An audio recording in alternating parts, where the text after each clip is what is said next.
السلام علیکم ورحمۃ اللہ وبرکاتہ۔ بسم اللہ الرحمن الرحیم۔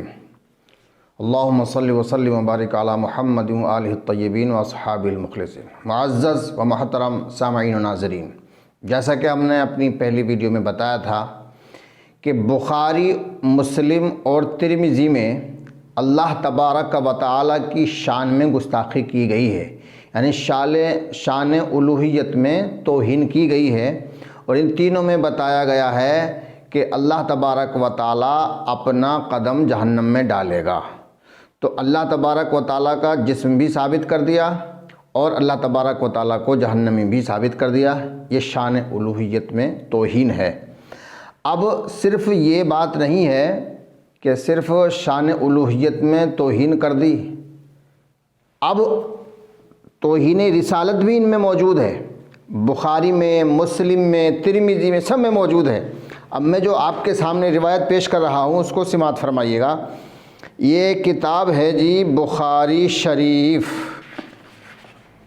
یہ دیکھیے گا بخاری شریف ہے صاحب،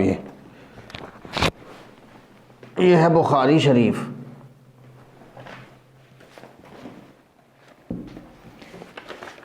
جلد ہے اس کی 300 اور باب ہے 1060، حدیث نمبر ہے 1870۔ یہ لکھ رہے ہیں: حتی حزن النبی صلی اللہ علیہ وسلم فیما بلغنا حزنا غدا منہ مرارا کی یتردى من رؤوس شواہق الجبال فکلما اوفى بذرة جبل لکی یلقى منہ نفسہ تبدى له جبریل فقال یا محمد انک رسول اللہ حقا۔ ترجمہ سماعت فرما لیجئے گا اور اس کے بعد میں اس کا نتیجہ نکالوں گا۔ نبی کریم صلی اللہ علیہ وآلہ وسلم کو بہت صدمہ پہنچا جس رنج و غم کی ہمیں خبریں پہنچی، چنانچہ متعدد مرتبہ آپ پہاڑی کی بلند چوٹیوں پر چڑھے کہ وہاں سے خود کو گرا دیں۔ جب آپ پہاڑ کی چوٹی پر اپنے آپ کو گرانے کے لیے چڑھتے تو حضرت جبریل دکھائی دیتے اور کہتے: اے محمد مصطفیٰ، آپ تو اللہ تعالیٰ کے برحق رسول ہیں۔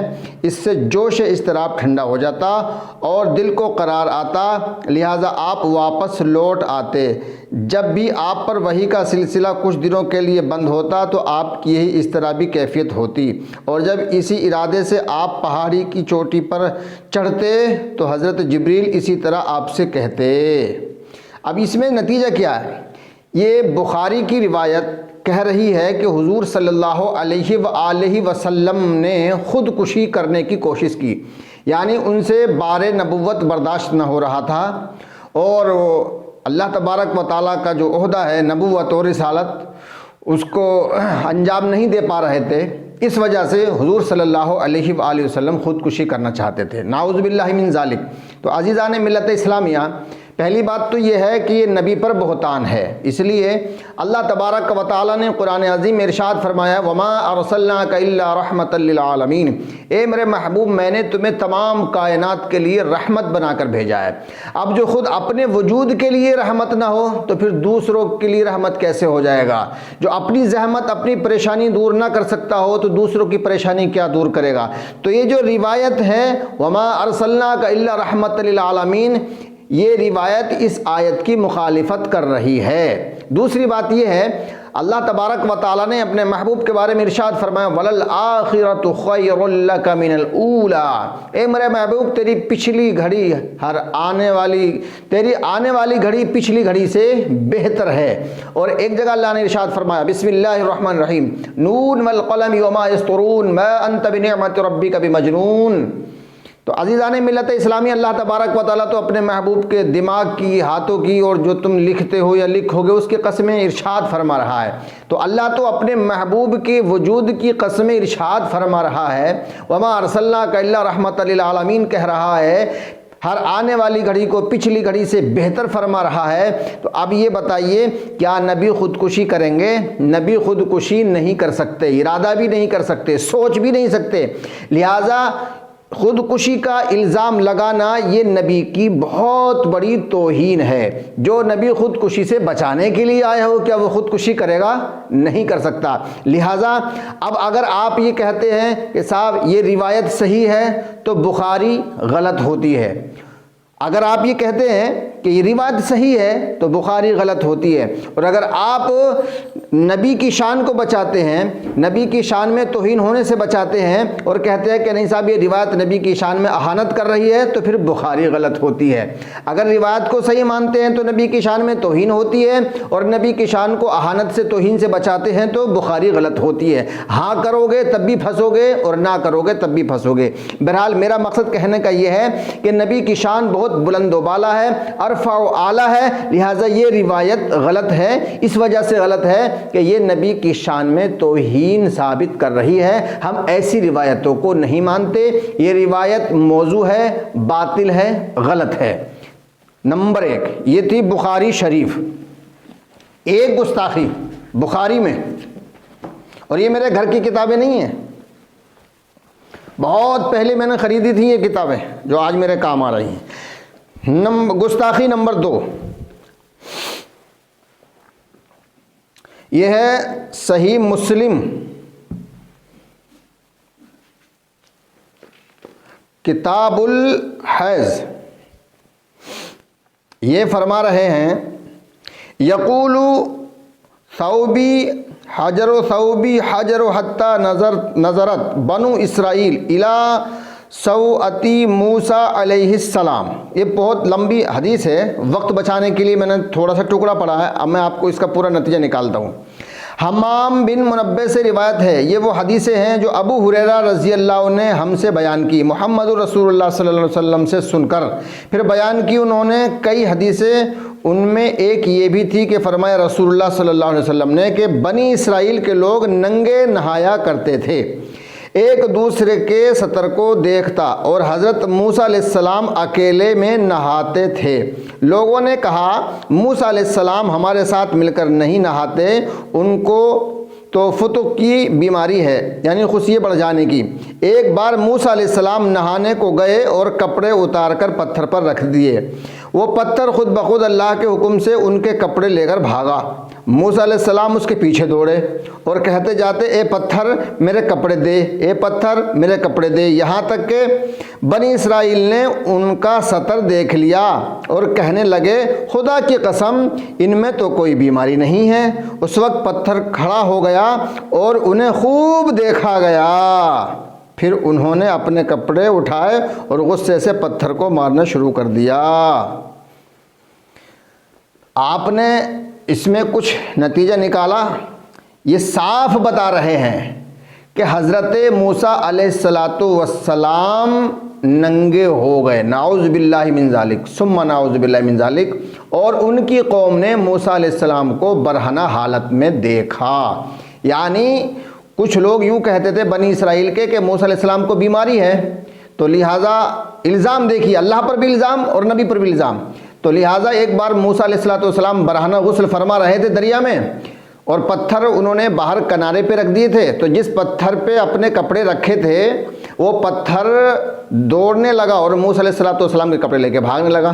اب موسیٰ علیہ السلام برہنہ ننگے اس کے پیچھے بھاگ رہے تھے، تو لوگوں نے ان کو خوب دیکھا کہ بھائی موسیٰ علیہ السلام کو تو کوئی بیماری نہیں ہے، اور وہ پتھر لوگوں میں جا کے رک گیا، تو لوگوں نے موسیٰ علیہ السلام کو ننگا دیکھا، نعوذ باللہ من ذالک ثم نعوذ باللہ من ذالک۔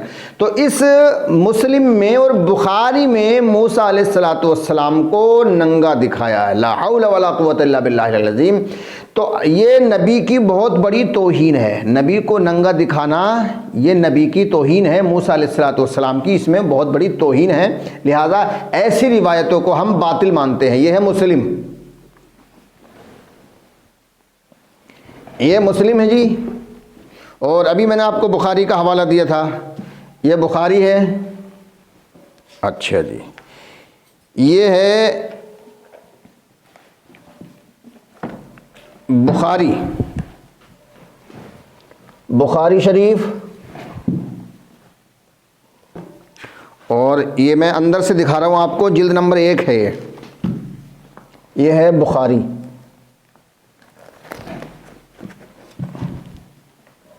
اس میں بھی یہی لکھا ہے، اس میں بتا رہے ہیں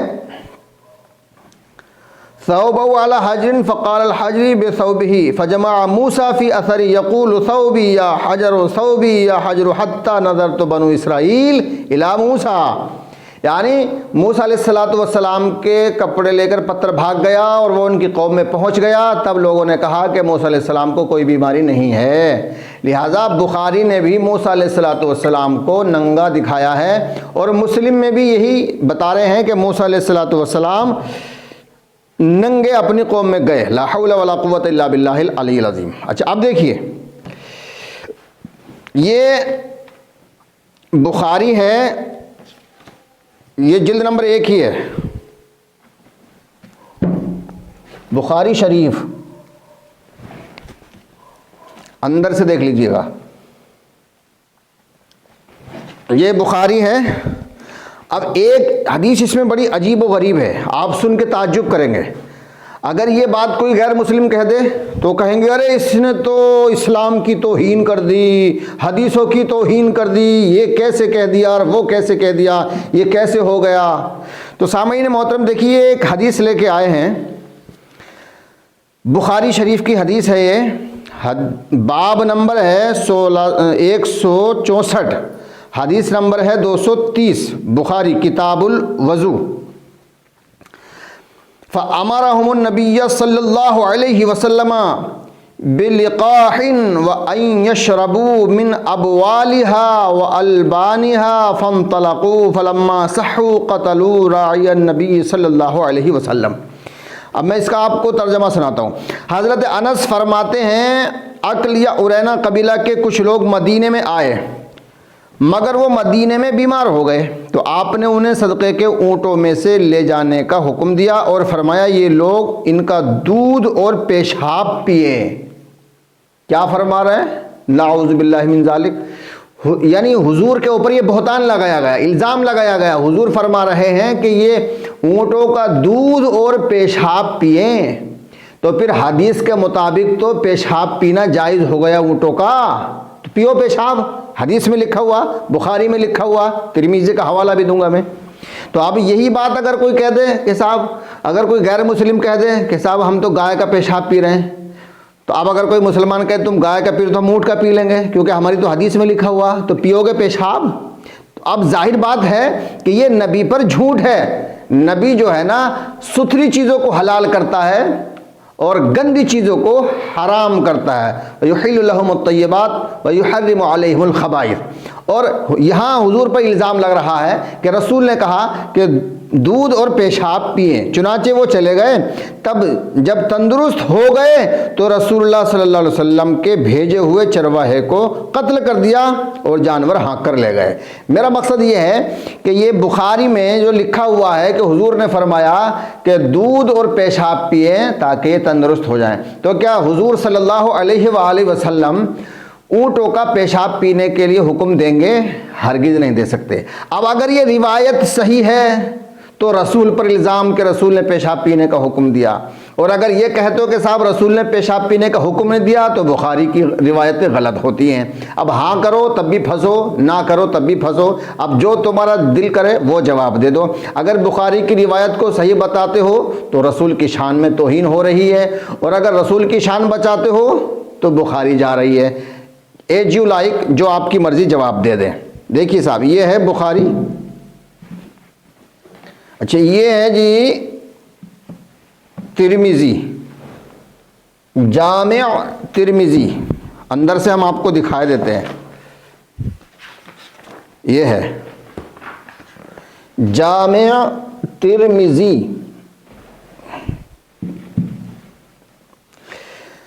باب نمبر ہے 55 اور حدیث نمبر ہے اس کی 68۔ کیا کہہ رہے ہیں؟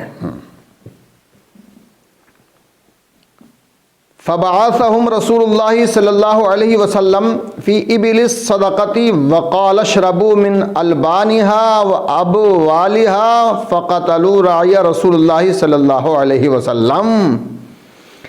اب اس میں باب انہوں نے باندھا حلال جانوروں کا پیشاب۔ حضرت انس رضی اللہ عنہ سے روایت ہے کہ قبیلہ ارینا کے کچھ لوگ مدینہ طیبہ میں آئے، انہیں یہاں کی آب و ہوا موافق نہ ہوئی تو حضور صلی اللہ علیہ وسلم نے انہیں شہر سے باہر صدقے کے اونٹوں میں بھیج دیا اور فرمایا ان کے دودھ اور پیشاب پیو۔ انہوں نے حضور صلی اللہ علیہ وسلم کے مقرر کردہ نگران کو قتل کیا، اونٹوں کو ہکایا اور اسلام سے مرتد ہو کر بھاگ کھڑے ہوئے۔ سمجھ رہے ہیں؟ آگے یہ لکھ رہے ہیں یہ حدیث حسن صحیح ہے اور حضرت انس رضی اللہ عنہ سے کئی طرق سے مروی ہے۔ اکثر علماء کہتے ہیں، یہ لکھ رہا جو میں پڑھ رہا ہوں حقیقت میں لکھ رہا ہے، اکثر علماء کہتے ہیں حلال جانوروں کا پیشاب پینے میں کوئی حرج نہیں ہے۔ یہ ترمذی ہے فائدہ۔ امام ابو حنیفہ اور امام شافعی رحمہ اللہ فرماتے ہیں تمام پیشاب نجس ہیں، ان لوگوں کو بیماری کی وجہ سے حضور نے اجازت دی۔ اب دیکھو حلال جانوروں کا پیشاب پینے میں کوئی حرج نہیں ہے، یہ ترمذی لکھ رہی ہے۔ دیکھو حلال جانوروں کا پیشاب پینے میں کوئی حرج نہیں ہے۔ تو اب جو لوگ ان سیاہ ستہ کی ساری حدیثوں کو، ساری روایتوں کو سچ مانتے ہیں تو انہوں نے حضور صلی اللہ علیہ وآلہ وسلم کی شان میں بھی گستاخی کر دی، اللہ کی شان میں بھی یہ روایتیں گستاخ ہو رہی ہیں، یہ پیشاب پینے کے لیے بھی کہہ رہی ہیں، یہ حضرت موسیٰ علیہ السلام کی شان میں بھی توہین کر رہی ہیں، ننگا دکھا رہی ہیں۔ اگر سیاہ ستہ کی یہی چال رہی اور یہی روش رہی، جھوٹی روایتوں کو، باطل روایتوں کو، موضوع روایتوں کو، غلط روایتوں کو جو لوگ صحیح کہتے رہے اور عوام کے اوپر تھوپتے رہے کہ نہیں صاحب سیاہ ستہ کی ساری روایتوں کو ماننا ضروری ہے، تو وہ مفتی گمراہ ہیں، وہ کافر ہیں، وہ جہنمی ہیں، وہ گمراہ گر ہیں، وہ قوم کو دھوکہ دے رہے ہیں، قوم کو جہنم کی طرف لے جا رہے ہیں۔ میرا کہنے کا مطلب یہ ہے، نتیجہ یہ ہے کہ آپ حضرات کا یہ جو مطلب یہ ذمہ داری بنتی ہے کہ آپ حضرات بھی اپنی ذمہ داری کو سمجھیں۔ ہر مفتی سے، ہر کسی بھی عالم سے، جو چھوٹے چھوٹے ائمہ ہیں، علماء ہیں، چھوٹے چھوٹے یہ نام کے مفتی ہیں، مفت کی روٹی کھا کے مفتی بن گئے ہیں، ان کے چکر میں نہ پڑیں، اپنی عقل سے بھی سوچیں، ہر فرقے کے علماء سے تحقیق کریں کہ یہ روایت صحیح ہے یا غلط ہے۔ جن روایتوں سے اللہ کی، رسول اللہ کی، انبیاء کی، صحابہ کی شان میں توہین ہوتی ہے، جن سے ہمارا دین اسلام بدنام ہوتا ہے، ہم ایسی روایتوں پہ لعنت بھیجتے ہیں اور ہم ان سے بری الذمہ ہیں۔ اور میں تمام دنیا کے انسانوں سے گزارش کرتا ہوں کہ جو لوگ سیاہ ستہ کو پڑھنے کے بعد اسلام سے نفرت کرتے ہیں، ہم ان روایتوں سے، سیاہ ستہ کی ان سی روایتوں سے، گندی روایتوں سے بری الذمہ ہیں۔ ہم قرآن کو مانتے ہیں، ہم اہل بیت کی روایت کو مانتے ہیں۔ حضور صلی اللہ علیہ وسلم نے ارشاد فرمایا انی تارکم فیکم ثقلین کتاب اللہ عترت اہل بیت ما ان تمسکتم بہما لن تضلوا۔ اللہ کے رسول نے فرمایا کہ میں تمہارے درمیان میں قرآن اور اہل بیت کو چھوڑ کے جا رہا ہوں، ان کو مضبوطی سے پکڑ لینا، اگر تم نے ان کو مضبوطی سے پکڑ لیا تو کبھی گمراہ نہیں ہوگے۔ تو ہم نے قرآن کو اور اہل بیت کو مضبوطی سے پکڑ رکھا ہے، انشاءاللہ الرحمن ہم گمراہ نہیں ہیں، ہم قوم کو ہدایت کی طرف لا رہے ہیں۔ اب ہمیں چاہے کوئی رافضی کہے، چاہے کوئی شیعہ کہے، چاہے ہمیں کوئی گمراہ کہے، چاہے ہم پر کوئی فتویٰ لگائے، ہمارے اوپر باطل فتووں کا اثر نہیں ہوتا۔ تو جو لوگ ایسی گندی روایتوں کو، جھوٹی روایتوں کو، بدنام کرنے والی روایتوں کو اور اللہ رسول کی شان میں جن روایتوں سے گستاخی ہوتی ہے، ہم ایسی روایتوں سے بری الذمہ ہیں، ہم انکار کرتے ہیں کہ یہ روایتیں غلط ہیں۔ استغفر اللہ ربی من کل ذنب و اتوب الیہ، لا الہ الا اللہ محمد رسول اللہ۔ السلام علیکم ورحمۃ اللہ۔